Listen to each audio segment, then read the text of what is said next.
আসসালামু আলাইকুম রহমতুল্লাহ। সুপ্রিয় দর্শক, চাষী আনোয়ার ভাই পেজ থেকে সবাইকে শুভেচ্ছা এবং অভিনন্দন। দেখতে পাচ্ছেন এই যে আঙ্গুরের ডাল অনেকে প্রশ্ন করছেন যে ভাই আঙ্গুরের ডাল কিভাবে কাটিং করবো এবং সেখান থেকে কিভাবে চারা তৈরি করবো। এই যে দেখেন আমার হাতে যে আঙ্গুরের ডালটা আছে, এখানে দেখেন এই যে প্রাপ্তবয়স্ক যে ডাল, কাছে আসেন ভাই, প্রাপ্তবয়স্ক ডাল যেগুলো ব্রাউন কালার হয়ে গেছে, এই যে দেখেন এই ব্রাউন কালারের ডালগুলো, এই যে দেখেন 1 2 3, এই 3টা গিরা অনুযায়ী আপনারা কাটবেন। নিচের দিক থেকে দেখেন, নিচের দিক থেকে কিন্তু আমরা 45 ডিগ্রি অ্যাঙ্গেলে কাটছি। এটা 45 ডিগ্রি অ্যাঙ্গেলে কেটে 3 গিরা নিয়ে তারপরে উপর থেকে কেটে দেবেন। এইরকম প্রাপ্তবয়স্ক একটা ডাল দিবেন এবং এই ডাল থেকে ইনশাআল্লাহ 100% চারা অঙ্কুরিত হবে।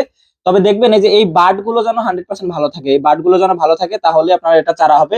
তারপরে এই কাটার পরে এটাকে আপনারা এই যে ছত্রাকনাশক পানির মধ্যে 1 ঘন্টা ডুবিয়ে রাখবেন। তারপরে এখান থেকে উঠিয়ে আপনারা এগুলো মাটিতে রোপণ করে দিবেন, অথবা প্যাকেটে রোপণ করবেন, অথবা কোকোপিটের মধ্যে পুঁতে রাখবেন। আশা করি 100% সুন্দর চারা বের হবে।